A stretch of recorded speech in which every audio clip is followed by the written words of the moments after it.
Alright, we're taking a look at the trailer for Charles Manson, The Final Words. I always thought the final words would have been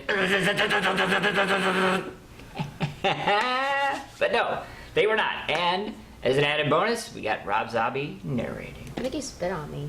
Yes, well, deal with it.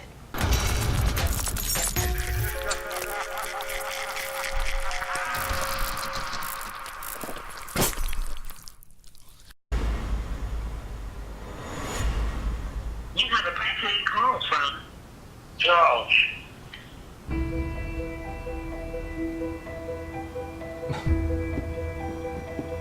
Oh, okay, so he did have But the most famous human being, not only that is alive, but the most famous human being that ever lived.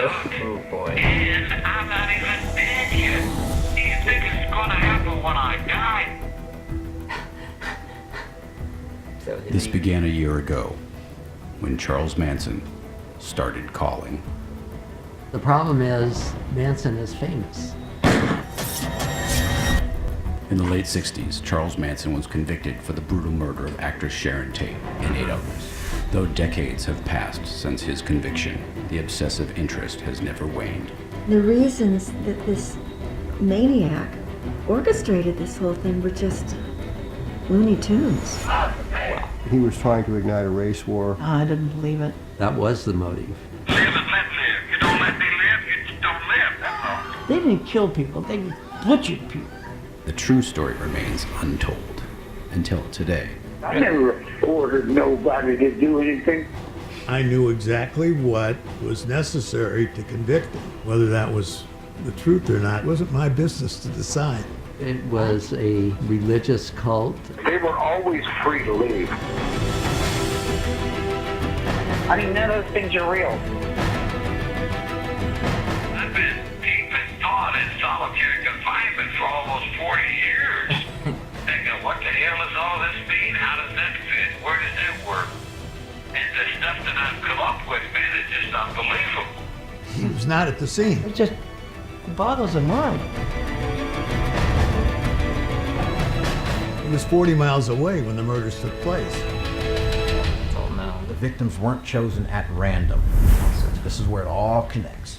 The story loses me all over the place. He's not lying about nothing. This thing is so vast, I don't know whether you can accept it. You are for you. I am for me. I'm for Charlie. I believe what I'm told to believe. Don't you?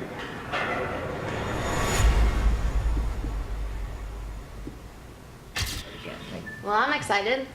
Okay, that's okay. I guess we kind of knew going in that we were going to be excited because it's something we totally love, and it's got Rob Zombie. Boom! Double awesome. However, I don't know about you, but I think this is going to be a little bit different than I was really thinking. Like, we know the facts. Like, we kind of know the case, right? You know, maybe not intimate details, but we know kind of what happened and everything else. But I guess this is suggesting that maybe, I don't know, more or a different angle on it. Did you pick that up? Or no? No, basically, I think it's what it's going to tell us about is what he actually thought of or his inner thoughts. Right. Okay, I got that. You know, and yeah. It will what I think it will do is that it will tell us about the facts and everything that happened, of course, but inside that will be intertwined with that would be what he actually thought, and I'll give you that. I'll give you and how that. he actually controlled people when, you know. Well, I don't know. I mean, I guess you have to get into that, right? Because that's important.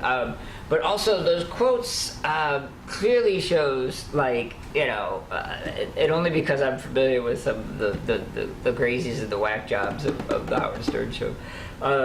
Very sort of mentally slow and unhinged individuals will get on this massive sort of ego and conspiracy theory trip. And that was kind of portrayed where he's like, oh, I've been thinking about this for 40 years and I know what's going on. Like, I figured out some big secret of how the world works. So you have it. And then he's like, oh, I'm the biggest celebrity that ever lived. It's like, no, you're not. That's Pinhead. I mean, come on, right? Right. Exactly. So, nonetheless, this is definitely going to be something that we will absolutely devour because I am fascinated to find out what new we're going to learn, what, like you said, what his thoughts behind all of it were, and, you know, I have to imagine that this will be, if it's actually his words and not like a biographer or somebody else, it might actually be sort of a little peek inside the old mind of a madman, a genius, whatever you want to call him. I bet there will people that will be mad that this movie is being made. I bet you're right. That's true. They can suck it. All right, Rob Zombie fans, Charles Manson fans, doesn't matter. Let us know in the comment section below. This is obviously going to generate a lot of talk, I think. Hey, what do you think if Charles Manson met Hannibal Lecter? Ooh, that would be delicious.